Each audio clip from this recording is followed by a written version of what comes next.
السلام علیکم ورحمۃ اللہ وبرکاتہ۔ الحمدللہ رب العالمین والعاقبۃ للمتقین ولا عدوان الا علی الظالمین، واشهد ان لا الہ الا اللہ وحدہ لا شریک لہ، واشهد ان محمدا عبدہ ورسولہ، صلوات اللہ وسلامہ علیہ وعلی آلہ وعلی اصحابہ ومن اہتدی بہدیہ واستنى بسنتہ الی یوم الدین، اما بعد۔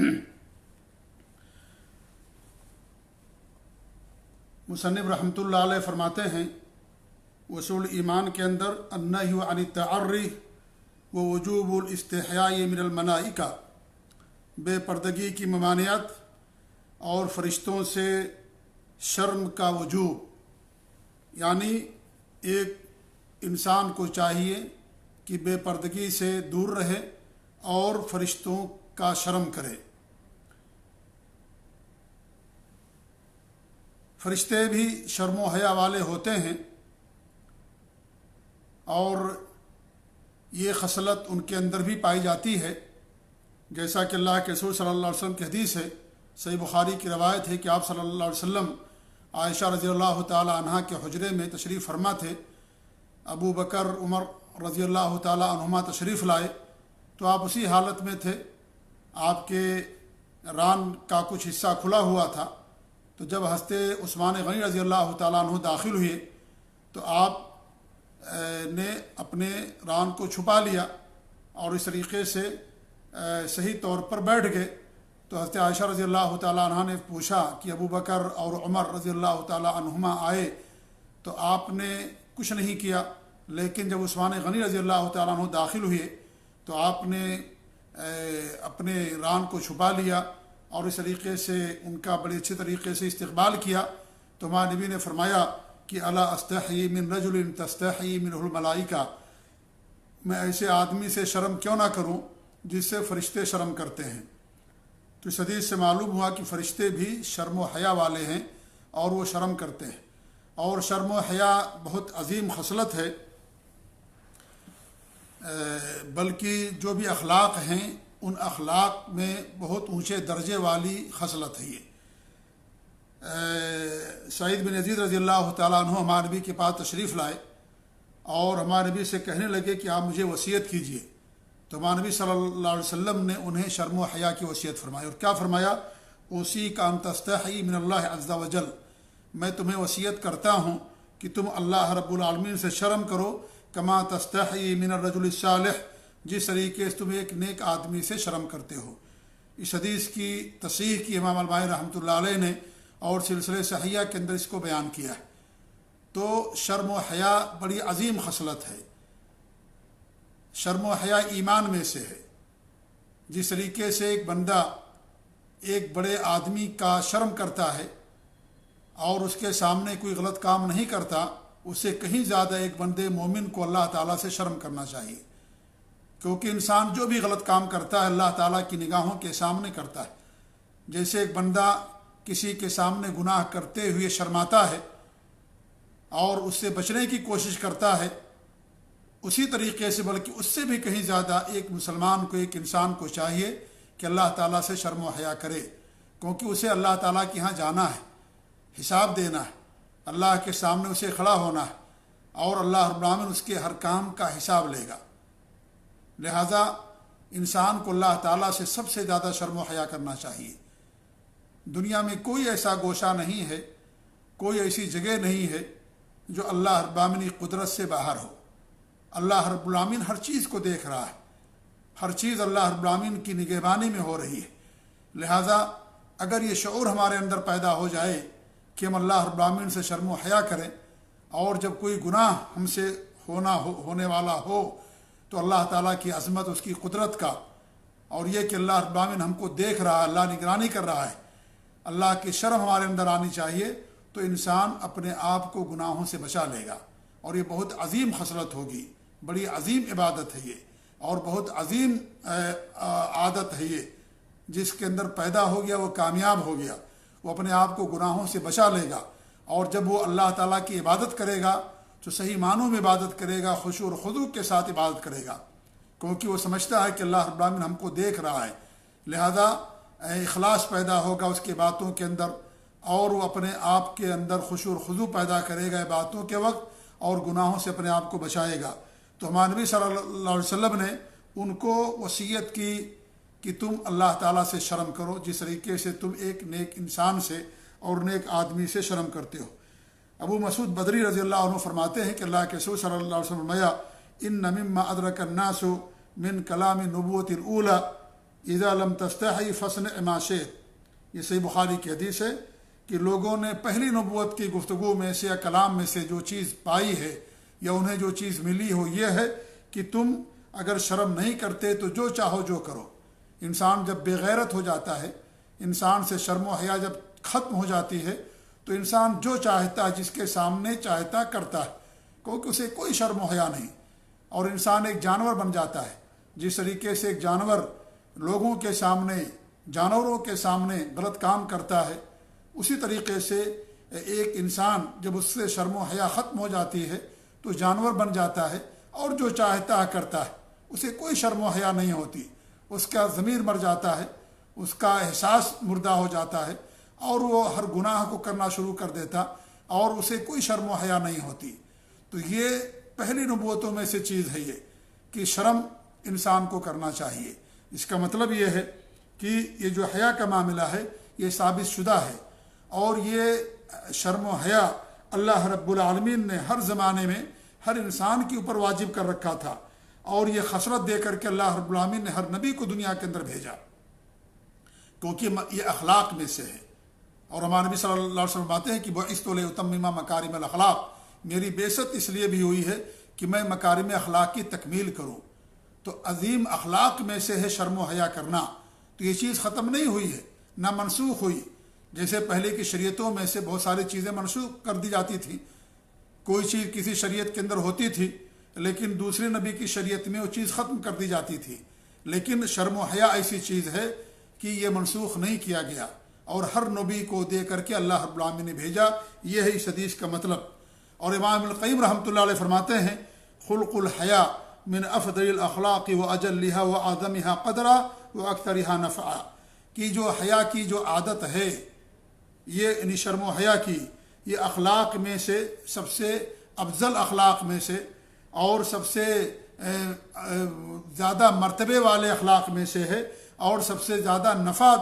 دینے والے اخلاق میں سے ہے۔ بل ہوا خاصۃ الانسانیہ، بلکہ شرم و حیا کیا ہے؟ یہ انسانیت کی خصوصیت ہے۔ یہ فمن لا حیا فیہ فلیس معہ من الانسانیہ، جس آدمی کے پاس شرم نہ ہو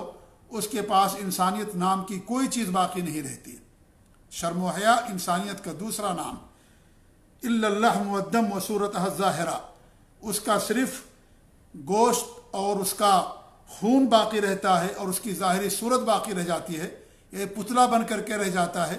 اگر انسان سے شرم و حیا ختم ہو جائے۔ کما ان لیس معہ من الخیر شیء، اور جس آدمی سے شرم و حیا ختم ہو جائے اس کے پاس خیر نام کی کوئی چیز باقی نہیں رہ جاتی۔ یہ مفتاح دار السعادہ میں امام القیم رحمۃ اللہ نے اس بات کو بیان کیا ہے۔ تو شرم و حیا بڑی عظیم خصلت ہے، بلکہ وہ ایمان میں سے ہے۔ اللہ کے رسول صلی اللہ علیہ وسلم کی حدیث ابو ہریرہ رضی اللہ عنہ فرماتے ہیں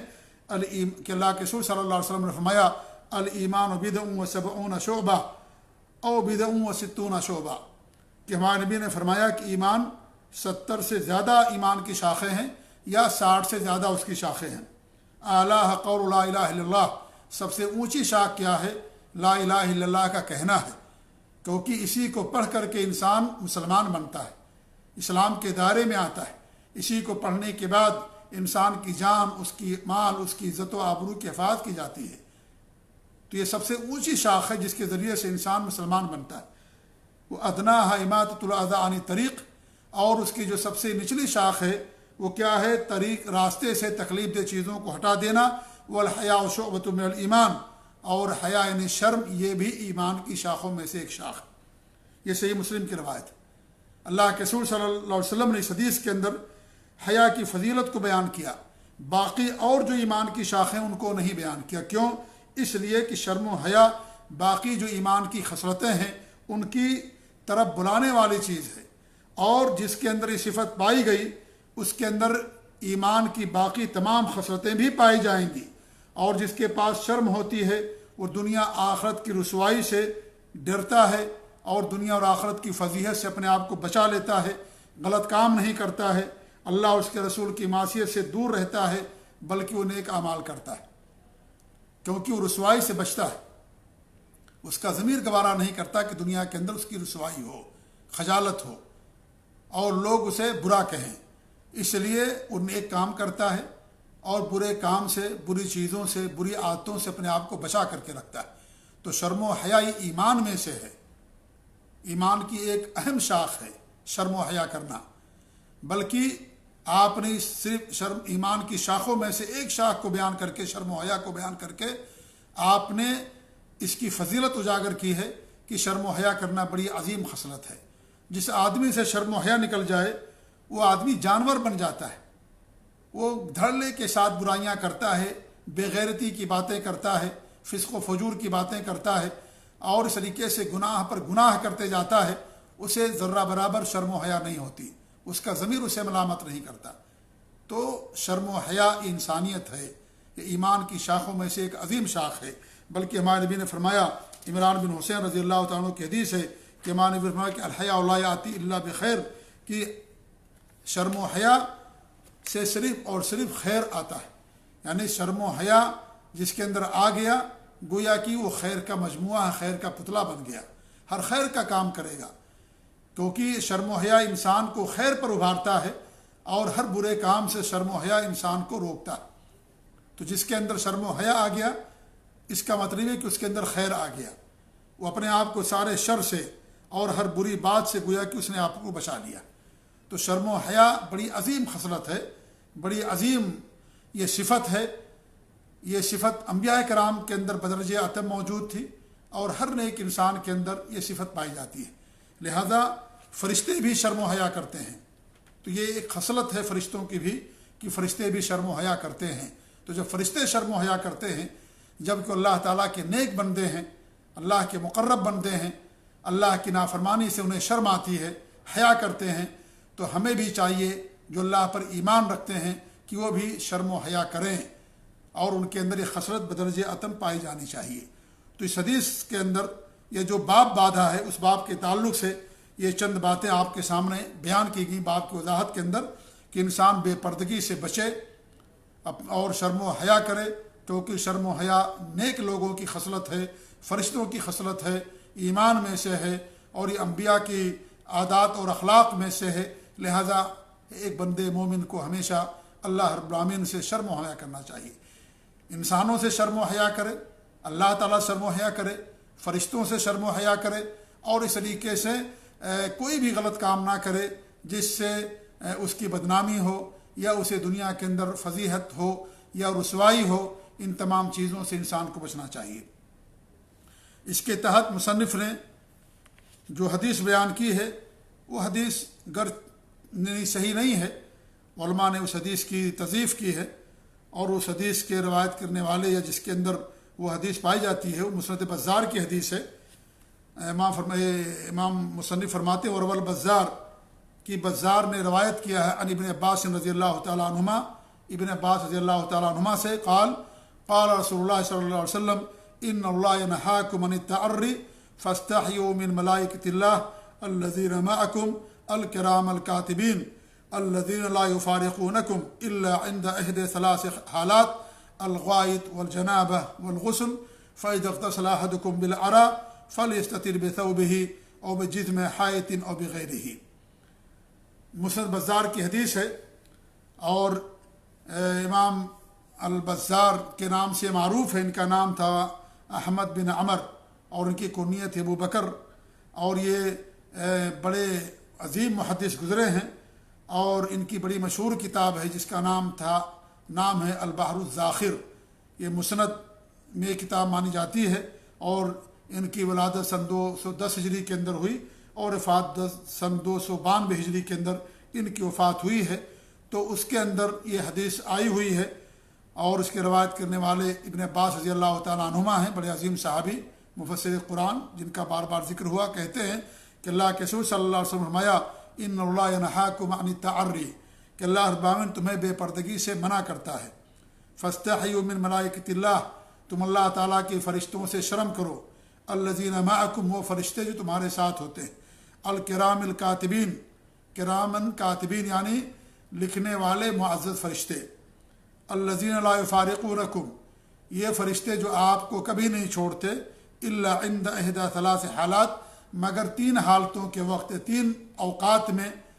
وہ تمہارا ساتھ چھوڑ دیتے ہیں، الغائط قضاء حاجت کے وقت، پیشاب پیخانہ کرتے وقت، والجنابہ جنابت کے وقت یعنی بیوی سے ہم بستری کے وقت جیسا کہ اور دیگر روایتوں کے اندر آتا ہے، والغسل اور غسل کے وقت۔ فَإِذَا اغْتَسَلَ أَحَدُكُمْ بِالْعَرَاءِ جب تم میں سے کوئی میدان کے اندر صحرا میں غسل کرے،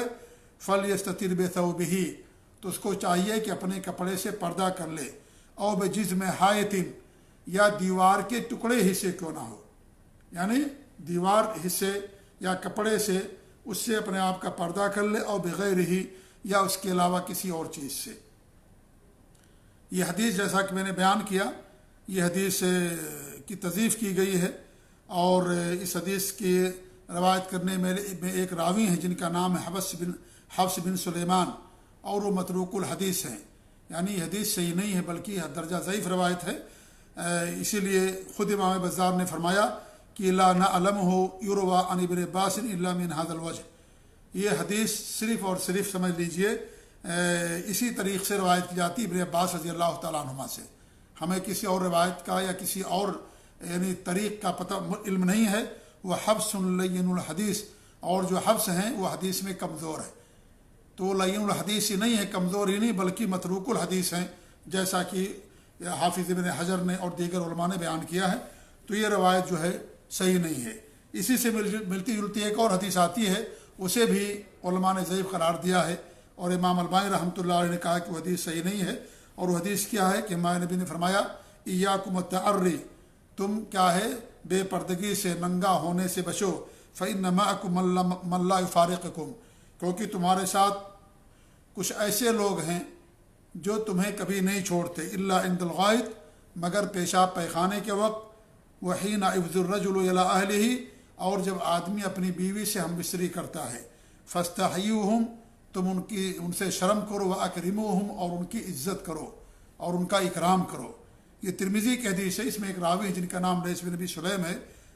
وہ آخری وقت میں مختلط ہو گئے تھے،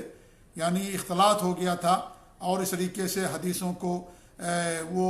ملانا شروع کر دیے تھے، چند حدیثوں کو ایک ساتھ میں، یا اس طریقے سے بھولنا شروع ہو گئے تھے، وہ یعنی بھول جاتے تھے، حدیثیں یاد نہیں رہتی تھیں۔ تو لیث بن سلیم اس کے اندر ہیں،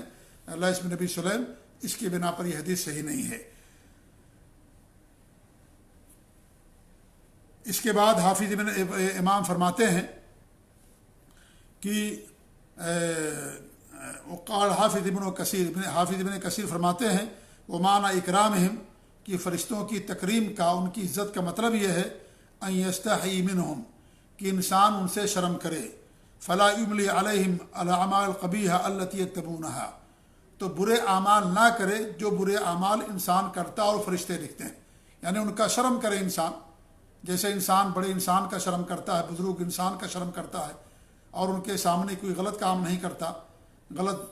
بات نہیں کرتا، ان شرم و حیا کرتا ہے، ایسی فرشتے تو اللہ کے مقرب بندے ہیں، مکرم ہیں اور معزز ہیں، تو ان کی شرم و حیا انسان کو کرنی چاہیے۔ تو حافظ ابن کثیر فرماتے ہیں کہ انسان گناہ نہ کرے، یہی ان کی تکریم ہے۔ فإن اللہ خلقہم کراما فی خلقہم و اخلاقہم کیونکہ اللہ رب العالمین ان کی تخلیق اور اخلاق دونوں کے لحاظ سے ان کو مکرم پیدا کیا ہے، یعنی وہ پیدائشی طور پر مکرم ہیں، معزز ہیں، اللہ نے ان کو نور سے پیدا کیا، اور ان کے اخلاق بھی بڑے عظیم ہیں، وہ خود شرم و حیا کرتے، اللہ کی نافرمانی نہیں کرتے، لہذا ہمیں ان کی شرم و حیا کرنا چاہیے۔ اور پھر جب ہمارے اعمال کو لکھتے ہیں، نیک عمل کریں گے بھی لکھتے ہیں، برے اعمال کو بھی لکھتے ہیں، تو ہمیں ان کی شرم و حیا کرتے ہوئے برے اعمال سے بچنا چاہیے، اللہ تعالیٰ کی شرم کرنا چاہیے، اور انسان اپنے آپ کو برے اعمال سے بچائے۔ یہ ہے ان کی تکریم کا معنی اور مطلب۔ پھر امام فرماتے ہیں، امام ابن عبد الوہاب رحمۃ اللہ علیہ کہ امام ابن کثیر رحمۃ اللہ علیہ پھر فرماتے ہیں جس کا مطلب یہ ہے کہ ان من کرمہم انہم لا يدخلون بیتا فیہ کلب ولا سورہ ولا جنب ولا تمثال ولا يسحبون رفقه معهم كلب أو حرس أو جرس معهم كلب أو جرس کہ وہ فرماتے ہیں امام ابن الوہاب رحمۃ اللہ علیہ کہ امام ابن کثیر نے فرمایا اس کے بعد، جس کا مطلب یہ ہے کہ فرشتوں کی تکریم میں سے یا فرشتوں کی عزت اور ان کے شرف میں سے یہ ہے کہ انہم لا يدخلون بیتا فیہ کلب، کہ فرشتے ایسے گھروں میں داخل نہیں ہوتے جس کے اندر کتے ہوں، ولا سورہ، اور نہ ہی جہاں پر تصویریں ہوں، ولا جنب، اور نہ ہی جہاں پر جنبی لوگ رہتے ہوں، ولا تمثال، اور نہ ہی جہاں پر مجسمے ہوں، ولا یصحبون رفقہ معہم کلب او جرس، اور ایسے لوگوں کے ساتھ بھی یا ایسی جماعت کے ساتھ بھی یہ نہیں رہتے کہ ان کے ساتھ کتے ہوں یا ان کے پاس کیا ہوں، گھنٹی ہو، کیونکہ گھنٹی وغیرہ بجانا آواز نکلتی ہے اس سے، تو ایسی جماعت کے ساتھ یا ایسے لوگوں کے ساتھ وہ نہیں رہتے جن کے ساتھ کتے ہوں یا ان کے ساتھ گھنٹیاں ہوں جس سے آواز آتی ہو، ایسے لوگوں کے ساتھ وہ نہیں رہتے ہیں۔ یہ کس نے کہا ہے؟ یہ امام ابن کثیر رحمۃ اللہ علیہ فرماتے ہیں، اور امام ابن کثیر رحمۃ اللہ علیہ اپنے دور کے یعنی بہت بڑے امام اور محدث گزرے ہیں، مفسر تھے، فقیہ تھے، مورخ تھے، سیرت نگار تھے، بڑے عظیم امام اور عالم گزرے ہیں۔ امام ابن تیمیہ رحمۃ اللہ علیہ کے مشہور شاگردوں میں سے ہیں اور ان کی بڑی ساری تصانیف ہیں، انہی میں سے ابن کثیر، تفسیر ابن کثیر جو بہت ہی معروف ہے، اور تفسیر بالماثور میں ہے تفسیر ابن کثیر، اس طریقے سے فضائل القرآن اور البدایہ والنہایہ اور السیرہ النبویہ، یعنی اللہ کے رسول صلی اللہ علیہ وسلم کی سیرت پر بھی انہوں نے کتاب لکھی ہے، اختصار علوم الحدیث بھی ان کی کتاب ہے، یعنی بہت ساری کتابوں کے مصنف ہیں اور بڑے عظیم امام اور عالم گزرے ہیں، سلفی عالم، اہل حدیث عالم۔ امام ابن کثیر رحمۃ اللہ علیہ وہ امام ابن تیمیہ رحمۃ اللہ علیہ کے شاگردوں میں سے تھے، تو انہوں نے یہ ساری باتیں بیان کی ہیں کہ فرشتوں کی تکریم کا معنی اور مطلب یہ ہے۔ جہاں تک بے پردگی کی بات ہے اور غسل کرتے وقت، تو اسی صورت میں انسان اگر لوگوں کے سامنے غسل کرتا ہے تو پردہ کرنا اس کے لیے واجب اور ضروری ہے۔ اگر لوگوں کے ساتھ نہر پر یا ندی میں لوگوں کے ساتھ غسل کرتا ہے، تالاب میں، اور بھی اس کے ساتھ لوگ موجود ہیں، تو ایسی صورت میں اس کے لیے پردہ کرنا ضروری ہے۔ اور اگر انسان گھر میں غسل کرتا ہے، کوئی انسان ان خلوت میں ہے، تنہائی میں ہے، کوئی اس کے ساتھ نہیں ہے، تو اسی صورت میں بھی انسان کو چاہیے کہ پردہ کر کے غسل کرے، یعنی اپنی سطر کو چھپا کر کے غسل کرے، یہ زیادہ بہتر ہے۔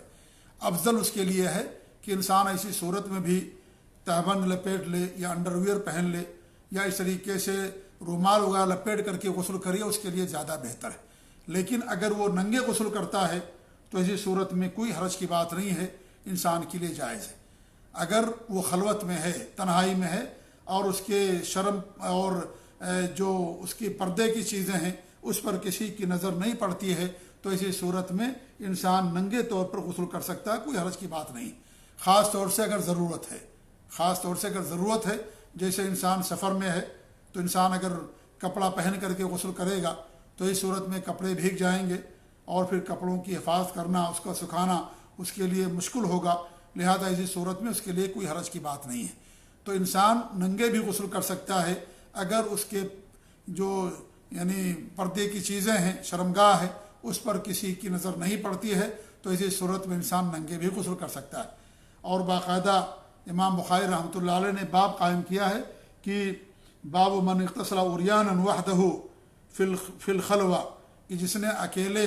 خلوت میں ننگے غسل کیا، وہ من تستر بما فالتستر افضل، اور جو پردہ کرے تو پردہ کرنا زیادہ افضل اور بہتر ہے۔ اور اس کے تحت مصنف رحمۃ اللہ علیہ نے وہ حدیث بیان کی ہے جو موسیٰ علیہ الصلوۃ والسلام سے متعلق ہے کہ موسیٰ علیہ السلام ایک جگہ اکیلے غسل کرتے تھے اور اپنے کپڑے کو نکال کر کے پتھر پر رکھ دیا تو پتھر چلنا شروع کر دیا، تو موسیٰ علیہ السلام نکلے اس نہر میں سے اور اس پیچھے پیچھے بھاگے، اور وہ پتھر جا کر کے وہاں پر رکا جہاں پر بنو اسرائیل کے لوگ تھے، اور چونکہ موسیٰ علیہ السلام اکیلے غسل کیا کرتے تھے، لوگوں کے ساتھ غسل نہیں کرتے تھے کیونکہ شرم و حیا والے تھے، تو وہ بنو اسرائیل کے لوگوں نے عیب نکالنا شروع کر دیا کہ ان کے اندر کوئی عیب ہے تبھی وہ اکیلے تنہائی میں غسل کرتے ہیں۔ تو اللہ رب العالمین ان کے عیب کو یعنی یہ بتانے کے لیے کہ بے عیب ہیں، ان کے اندر کوئی عیب نہیں ہے، صرف ان پر الزام ہے۔ اللہ رب العالمین نے معجزہ ان کے ساتھ کرایا، سمجھ لیجئے کہ وہ پتھر وہاں سے بھاگنا شروع کر دیا اور اس طریقے سے جا کر کے وہاں پر رکا جہاں پر بنو اسرائیل کی جماعت یا بنو اسرائیل کے لوگ موجود تھے۔ اور جب انہوں نے دیکھا تو انہیں معلوم ہو گیا کہ موسیٰ علیہ السلام کے اندر کوئی عیب نہیں ہے۔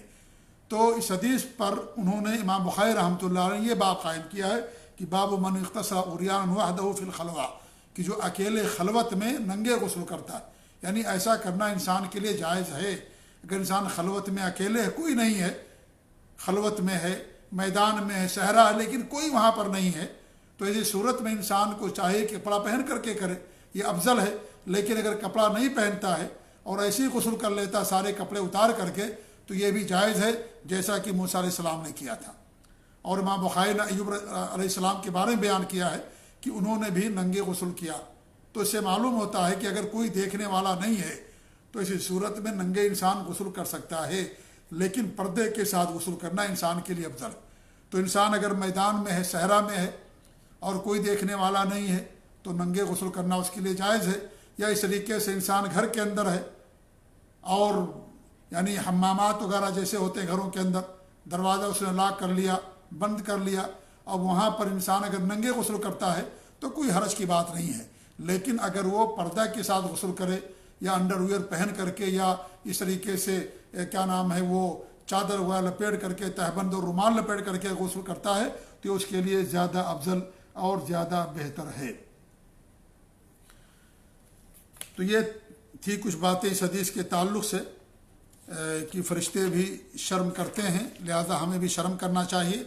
گرچہ حدیث صحیح نہیں ہے لیکن فرشتوں کے شرم کرنے کے تعلق سے اور دیگر حدیثیں ہیں جو صحیح حدیثیں ہیں، لہذا انسان کو شرم کرنا چاہیے۔ صحیح حدیثوں میں سے ایک حدیث یہ بھی ہے ان اللہ حی ستیر، کہ اللہ رب العالمین شرم کرنے والا ہے، پردہ کرنے والا ہے، اور یحب الحیا و ستر، اور اللہ رب العالمین شرم اور پردے کو پسند کرتا ہے۔ فَإِذَا اغْتَسَلَ أَحَدُكُمْ فَلْيَسْتَتِرْ، جب تم میں سے کوئی غسل کرے تو پردہ کر لے،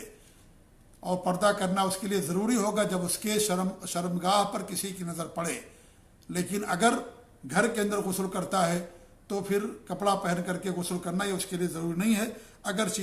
یہ چیز کیا ہے اس کے لیے افضل ہے۔ تو یہاں پر مصنف نے اس باب کو اس لیے قائم کیا فرشتوں کے تعلق سے، چونکہ ہماری گفتگو لگاتار چل رہی ہے اور مصنف رحمۃ اللہ علیہ فرشتوں کی خصلت یا ان کی عادات یا ان کے اعمال کے بارے میں لگاتار بیان کر رہے ہیں، تو انہی میں سے ایک چیز یہ بھی ہے کہ فرشتوں کو شرم آتی ہے اور ہمیں فرشتوں کو بھی شرم کرنا چاہیے۔ اس لیے مصنف رحمۃ اللہ علیہ نے یہاں پر یہ باب قائم کیا۔ اللہ تعالیٰ سے دعا کہ اللہ رب العالمین ہمیں شرم کرنے کی توفیق دے، اللہ تعالیٰ ہمارے اندر یہ عظیم خصلت پیدا کرے۔ انسان اگر یہ اپنے اندر یہ خصلت پیدا کر لے گا تو دنیا کے اندر بھی کامیاب ہوگا اور آخرت کے اندر بھی کامیاب ہوگا۔ اور اللہ رب العالمین سے سب سے بڑی شرم یہ ہے کہ انسان گناہ نہ کرے، شرک نہ کرے، بدعت و خرافات نہ کرے، اور نیک اعمال کرے اور ہر گناہ سے اپنے آپ کو بچائے، خاص طور سے جو بڑے گناہ ہیں اور ایسے جو اللہ تعالیٰ کی معصیت و نافرمانی ہے، ان تمام چیزوں سے اپنے آپ کو بچائے، اللہ تعالیٰ کی شرم کرے۔ یہ سب سے بڑی اس لیے شرم و حیا ایمان میں سے ہے، اور یہ چیز اگر ہمارے اندر پیدا ہو گئی تو ایک انسان ہر نیک کام کرے گا اور ہر برے کام سے اپنے آپ کو بچائے گا۔ اسی لیے شرم و حیا ایمان میں سے ہے۔ اور جب انسان شرک کرنے جائے تو سوچے کہ ہمیں اللہ تعالیٰ کے سامنے جواب دہ ہونا ہے، ہم اللہ تعالیٰ کی کھاتے ہیں، اللہ تعالیٰ کے دے ہوئے رزق کو ہم استعمال کرتے ہیں، اللہ کی نعمتیں ہمارے ساتھ ہیں، تو ہم اللہ تعالیٰ کے ساتھ کیوں شرک کریں؟ اگر انسان کے اندر یہ چیز آ جائے گی تو انسان اپنے آپ کو شرک سے بچائے گا، بدعات سے، خرافات سے، اور اللہ کی معصیت سے، ہر گناہ سے، ہر برے عمل سے انسان اپنے آپ کو محفوظ رکھے گا۔ اس لیے میرے بھائیو شرم و حیا کو معمولی نہ سمجھو، بڑی عظیم خصلت ہے، شرم و حیا ایمان میں سے ہے۔ اور انسان اگر شرم و حیا پیدا ہو گیا تو شرم و حیا انسان کو ایمان پر باقی رکھتا ہے، توحید پر باقی رکھتی ہے چیز، اور نیکی پر قائم رکھتی ہے، ہر بدعت سے اور ہر گناہ سے، ہر معصیت سے یہ چیز انسان کو دور رکھتی ہے۔ اس لیے شرم و حیا کو معمولی نہ سمجھو، شرم و حیا بہت بڑی عظیم خصلت ہے۔ ایک ہمارے اللہ کے رسول صلی اللہ علیہ وسلم کی حدیث ہے کہ عبداللہ بن عمر رضی اللہ عنہ فرماتے ہیں کہ ایک صحابی ایک شخص اپنے بھائی کو شرم و حیا کے بارے میں عتاب کر رہے تھے، تو ہمارے نبی نے فرمایا کہ ان کو چھوڑ دو، کیونکہ شرم و حیا ایمان میں سے ہے۔ تو شرم و حیا انسان کے اندر ایمان کی پختگی پیدا کرتی ہے اور عقیدہ کو مضبوط کرتی ہے، معصیت سے بچاتی ہے، بدعات اور خرافات سے بچاتی ہے، نافرمانی سے بچاتی ہے، اور ہر نیک کام پر شرم و حیا انسان کو قائم رکھتی ہے اور توحید پر قائم رکھتی ہے، ہر برے عمل سے بچاتی ہے۔ لہذا یہ بڑی عظیم خصلت ہے۔ اللہ تعالیٰ سے دعا کہ اللہ رب العالمین ہم سب کو اس کے اندر شرم و حیا پیدا کرے، اور اللہ رب العالمین ہم سب کو توحید پر قائم رکھے، شرک اور بدعت و خرافات سے دور رکھے، آمین۔ وصلی اللہ علیہ محمد وعلی آلہ وصحبہ اجمعین، والسلام علیکم ورحمۃ اللہ وبرکاتہ۔